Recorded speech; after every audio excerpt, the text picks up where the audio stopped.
Okay. Yochanan part, I have no clue. So we just switched over to saying it's chapter 8, verses 33 through 38. We're going to look at the other side of our relationship with our Elohim.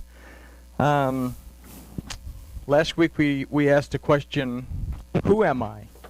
And by what authority do I walk with my Elohim?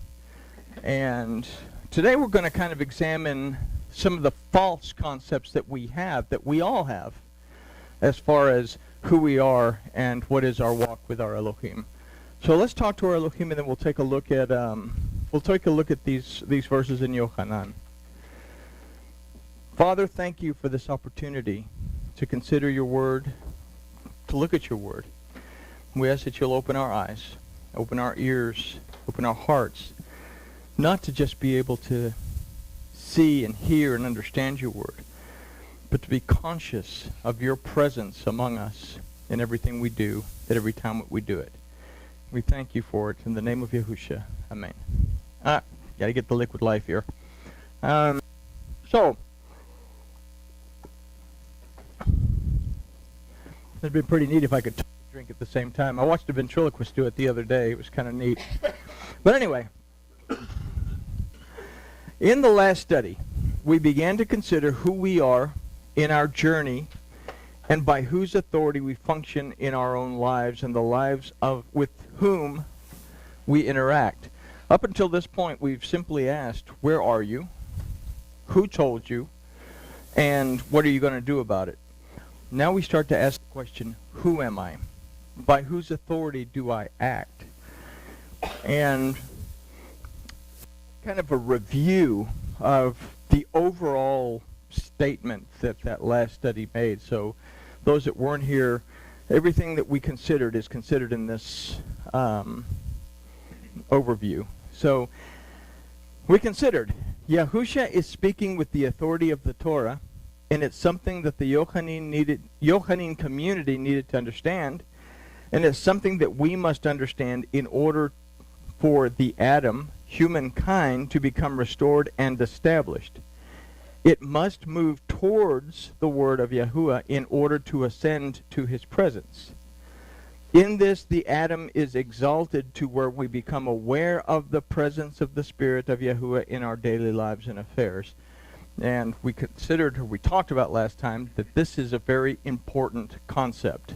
We're going to see how we kind of slack off on this idea in this particular study tonight. So if we seek to become aware of the Spirit of Yahuwah in our lives, and we are always seeking to move towards him by being in agreement with his word, we are restored to a pre-sin state of the Adam. And that's the overall goal, is to have that type of connection with our Elohim. We can consider that we come to perceive, discern, and understand, and acknowledge what we see and hear, and from that we draw our strength. We receive what we believe. In order for us to truly be restored and established in Yahuwah, our Elohim, we must base our perception on knowing that he is present in every aspect of our lives, and that the very name Yahuwah of Yahuwah our Elohim serves to remind us that our lives and our relationship to him in our lives is based on the power of our perception in all things and in all time. And we saw that in the Paleo-Hebrew of the name, where we have that Yud that looks like an arm with a hand that represents strength. And then we have the Hey with the guy holding up his hands that means, hey, pay attention. And then we have the Vav, which is the nail that means to attach something. So within that name, we understand that the strength of our perception is based on what we perceive. So how we perceive our relationship with Elohim determines the strength of our ability to perceive him in our lives in a day-to-day basis. And I've just totally lost myself. So if we allow ourselves to be restored by the word of Yahuwah our Elohim, we are established in him. We exist in his presence and are aware of his presence. We become confident that he hears us and responds to us according to the strength of our belief and that he responds because our desire comes to be in agreement with his word. What this is getting at is that we have to take that question, do I believe that Yahuwah Elohim exists, a step further. Because I can say yes, but do I really, really understand what that question is asking me? We believe and receive the word of Yahuwah and move towards our Elohim through it. We become students of the Master Yahusha and students of the word of Yahuwah. We pledge our loyalty to our Master and our Teacher, which if we understand who Yahusha is, that he is the word of Yahuwah, we pledge our loyalty to Yahuwah our Elohim by and through his word. We also pledge our loyalty to the guidance of the Kohen Hagadol, the high priest in English terms, who is Yahusha our Master and our Teacher. In doing this, we commit ourselves to coming to the knowledge of Yahuwah our Elohim, and by doing this, we are able to perceive his presence in our lives. It is by and through the word of Yahuwah that we are set free from the bondage of our carnal confines and become connected spiritually to Yahuwah our Elohim. It's a mouthful in that last study. The Cliff Notes version is if I seek to answer that question, do I believe that Yahuwah Elohim exists? Am I conscious of that presence in my life every day, regardless of what I'm doing? I was working at the Anvil a few weeks ago, and I had a guy come through the gate to ask me some questions. And I was still able to work because once you heat up the steel, you don't want to let it get cold. So I was able to continue working and be aware that this person was here, have a conversation with this person, and still focus on what I was doing. And this is the type of relationship that we have to have, or have to try to develop with Yahuwah our Elohim. I can be doing whatever in my day and still be conscious that someone is right there with me, and that if I need something or that someone, that I can ask, and then the strength of my belief that I receive is whether that need manifests itself or the to that need manifests itself. So, we're going to consider the other side of the coin in this study, to have a type of reverence, but deny the presence and the power of Yahuwah our Elohim in our daily lives. And we're going to look at Yochanan 8, 33 through 38. We begin with 33. And if you know the history of the Jewish people, kind of keep that in your mind when we read this verse. They answered him, "We are Abraham's seed and have never yet been in bondage to any man. How do you say you shall be free?" So we have to ask, is that a true statement?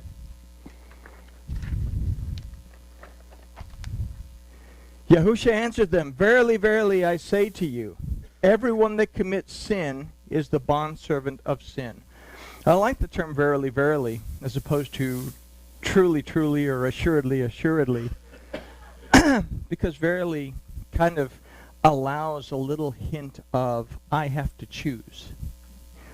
And when it says, "Verily, verily, I say to you, everyone who commits sin is a bondservant to sin," now it's been laid in front of me that I have to think about that, and I have to really, really consider that last statement. And the bondservant does not abide in the house forever. The son abides forever. The bondservant comes, does his thing, and then immediately has to go back outside because he doesn't live in the household. If therefore the Son shall make you free, you shall be free indeed. I know that you are Abraham's seed, yet you seek to kill me because my word has no free course in you. I speak the things which I have seen with my Father, and you also do the things which you heard from your father. So let's begin with verse 33. They answered him, "We are all Abraham's seed, and we've never been in bondage to any man. How do you say Or how do you say you shall be made free? So first of all, we see that this is not a true statement. They consider themselves Abraham's seed. But is it a reality? Is it a fact that they've never been in bondage to any man? So where is our dogma? Is our dogma hide truths from us to where we believe our dogma, we stand on our dogma, but the truths that support that dogma are not there? That's why it's dogma. Dogma, the definition of that, is a doctrine or a teaching that is not provable. Okay? I can have doctrine, and my doctrine can be true. If my doctrine is true, it is not dogma. So here we begin with the basic premise that keeps us separated from our Elohim. We are Abraham's seed. The Yahudim, what we will consider the religious authority of Yahusha's day, are rooted simply in the promise that Yahuwah made to Abraham. Yet they live according to their traditions instead of according to the Torah. They seek no real relationship with Yahuwah, as their lineage should be enough. And something that you hear a lot is that we look forward to when God comes. Or more than that, you hear when Mashiach comes, such and such will happen. So I'm always looking for something to happen when something or other comes, instead of being conscious of the fact that something is. Something exists with me. My Elohim exists with me, is present with me in the same room that I'm in, wherever I'm at. So we can equate this to today's idea that, from the Christian point of view, to accept Jesus as Savior is all that needs to be done. There is no need to keep the Torah, the Word of Yahuwah, because Jesus paid it all at the cross. And that's the basic fundamental doctrine of the church. The Jewish community, they still hold to the concept that we've just read in this verse. They are the seed of Abraham. They are the promised people. And they all have their different ways, from ultra-Orthodox all the way down to Reconstructionist means of worship. But none of it is based on achieving a personal relationship with Elohim. There's an expectancy that Yahuwah or that Mashiach is going to come. It's not even an expectancy of the coming of Elohim. Okay? So we can and must consider that there are those that believe these ideas and also seek to have an intimate relationship with the Father. We must also, however, understand that the vast majority do not. So even though the Christian believes that Jesus paid it all on the cross, they are still seeking to have an intimate relationship with their Elohim. And as they seek to have that relationship, they learn certain truths and they begin to drop off things that are not true.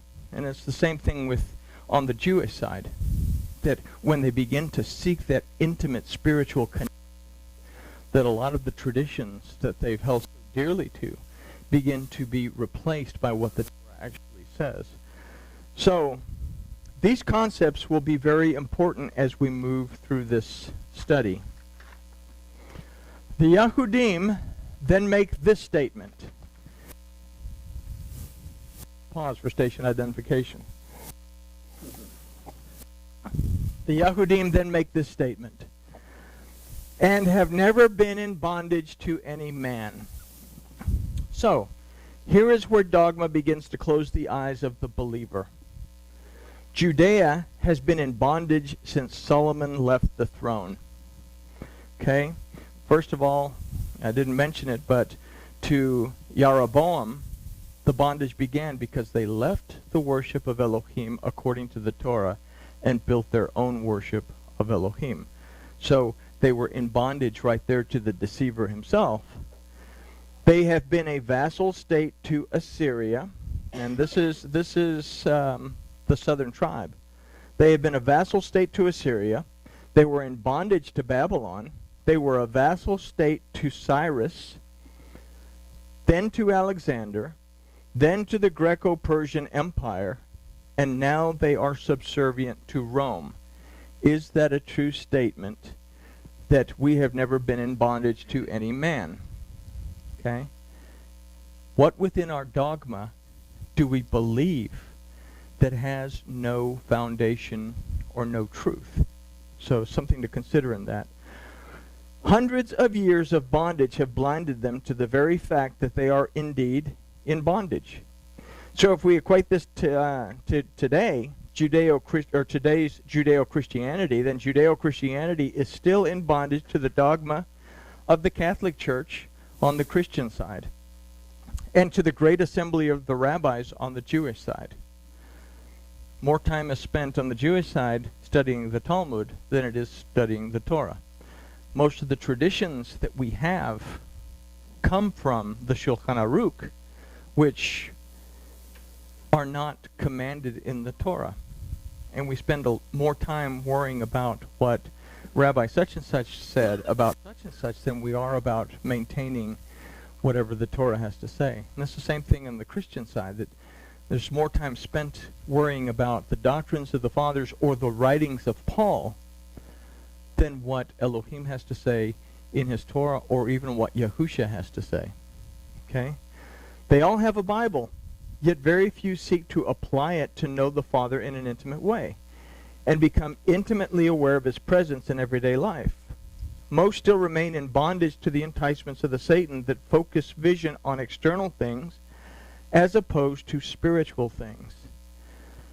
The issue is that the question, how do you say you shall be made free, is not asked.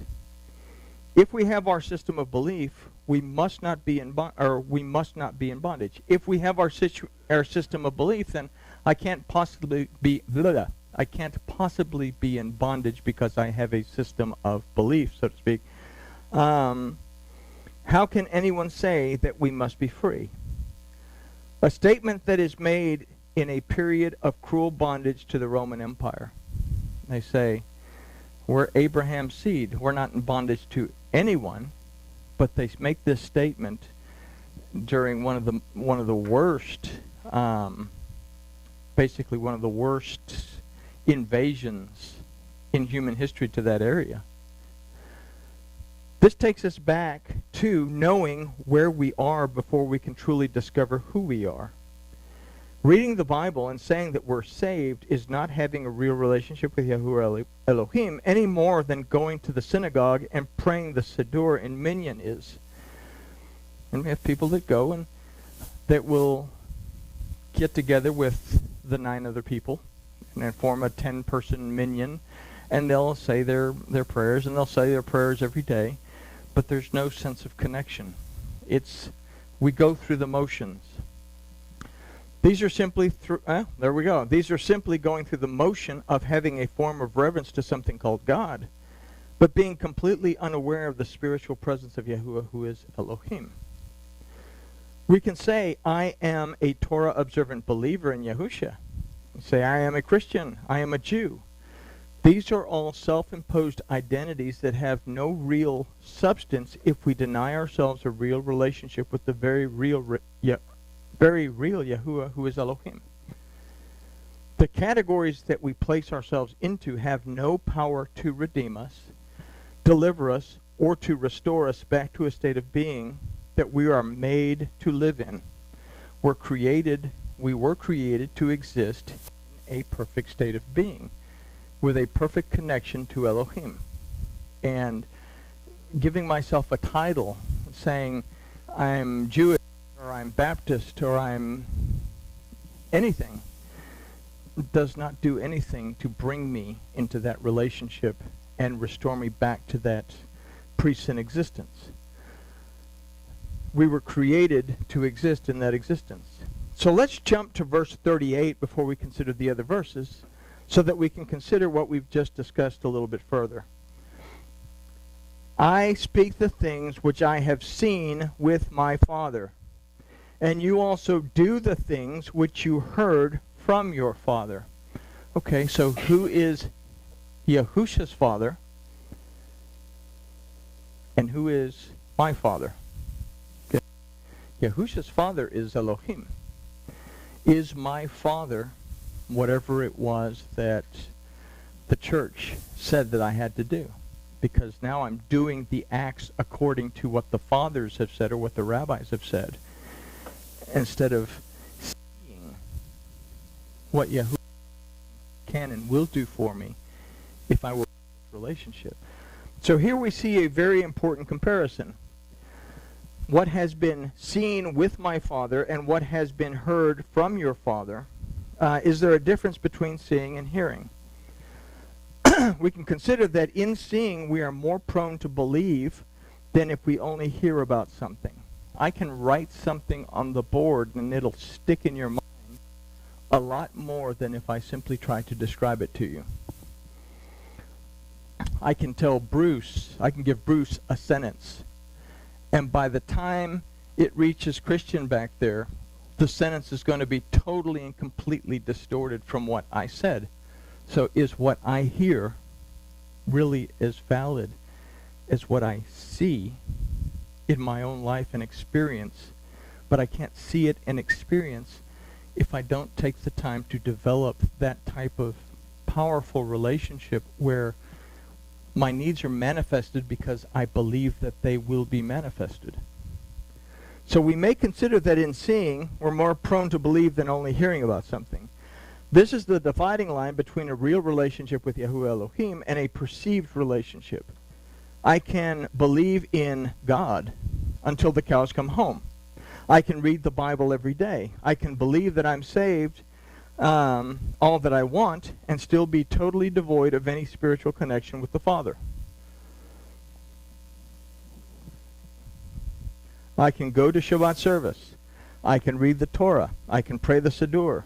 I can believe that God exists and still be completely devoid of any real spiritual connection. Do I believe that Yahuwah Elohim exists? Both of these cases would say yes. Yet, we can believe and still not experience a connection with the Ruach of Yahuwah because we really don't believe in our spirit. I have no spiritual connection. I'm devoid of any consciousness of the presence of Yahuwah Elohim with me. Okay? Something called God floats around on a throne in some place called heaven, and then I'm down here, as opposed to understanding that within him I live and move and have my existence. Okay? We believe because we've heard and read. We don't believe because we've felt and seen. We simply do not seek to feel the presence of Yahuwah Elohim in our daily activities. We simply do not seek to feel the presence of Yahuwah, our Elohim, in our daily activities. How do we enter into the presence of Yahuwah, our Elohim, in a real relationship?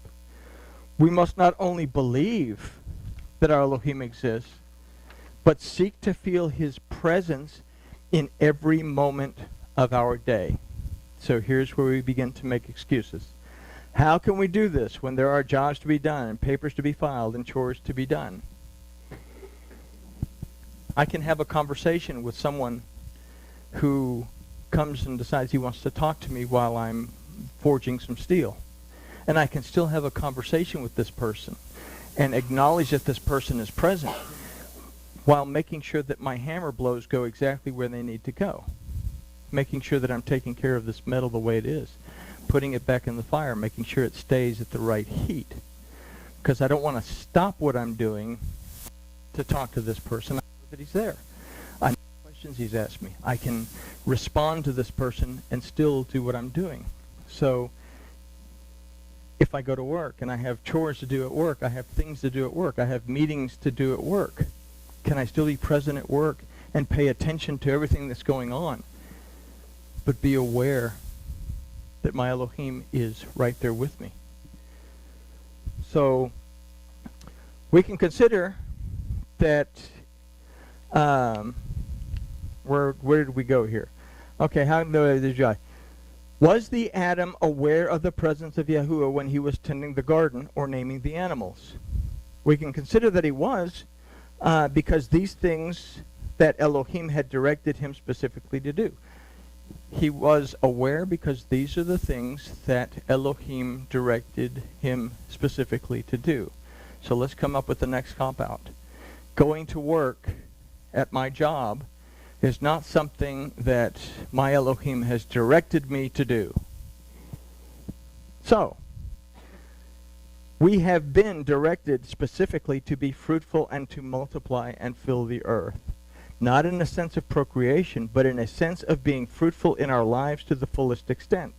If I go to work, I earn a living that allows me to take care of myself.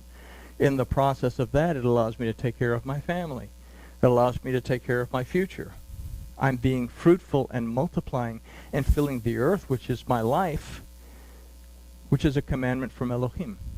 So I can't use that as a cop-out that Adam was directed to do something specifically from the Bible when I have to go to work and work in my job. My job is what allows me to fulfill the commandment of Elohim. If this involves jobs to be done and papers to be filed and chores to be done, then we're still being fruitful and multiplying. It's not possible to do these things and be at the same time aware of Yahuwah. Or is it not possible to do these things and at the same time be aware that Yahuwah Elohim is present with us? Well, sure. I find that I'm closer to my Elohim when I'm sitting in my filing cabinet filing papers away. I find that I'm closer to my Elohim. Yeah, the other day, I noticed that all my books were out of array on the bookshelves because I am one of these that has the bad habit of grabbing a book and reading it, putting it down over here, and then putting it over here, and then I have a client that has to show up, so I have to shove them back up into the thing, and they're all out of whack. But I find that I'm sitting there putting the books away, and I'm conscious that my Elohim is there. So I can do these things. I can hammer a piece of steel and still be aware. Okay? So, the woman was away from her husband when she was tempted. Our spirit is tempted when it strays from our physical perception of the presence of Yahuwah. If we consider that she ate the fruit and gave to her husband who was with her, and he ate it, we can consider that she too read her Bible, but there was no spiritual connection in her worship. Okay? Isha was alone when she encountered the serpent. We don't read that Ish was with her when she encountered the serpent. Ish represents that worship time, that prayer, that study time. And without that, then we are easily led astray because we don't respond the way we should to the enticements of the Satan. But when her husband was present with her, she still gave to her husband, and he still ate it. So we can study, we can pray without having any type of spiritual connection that keeps us from eating the wrong things. Does that make sense? Okay. It's in this idea that we can consider our choice in verses 34 and 35. Yahusha answered them, "Verily, verily, I say to you, everyone that commits sin is a bondservant of sin. And the bondservant does not abide in the house forever. The Son abides forever." So what is sin? And we've talked about it a few times, and we've defined sin as transgression that continues without correction. It continues without acknowledging it and then making teshuvah to step away from it. The first three commandments involve our recognizing that Yahuwah Elohim exists and not dismissing him. That is the subject of the third commandment, not to bring his name to nothing. The second commandment, don't replace him with something else. And the first commandment, understand that he's the one that's delivered us from our issues. So the greatest commandment, according to Yahusha, is the same thing. If we only recognize our Elohim a couple of times a week, when it is convenient, then we can transgress the third commandment specifically. We dismiss our Elohim. Followed closely by the first and the second. This becomes sin in our lives, and as a result, we become a slave to it. We have a form of reverence, but we deny any power or spiritual connection, because all that God only occurs a few times a week when we have to sit there and listen to the pastor bump his gums for a couple of hours, hoping that we can still get a good place at Applebee's because the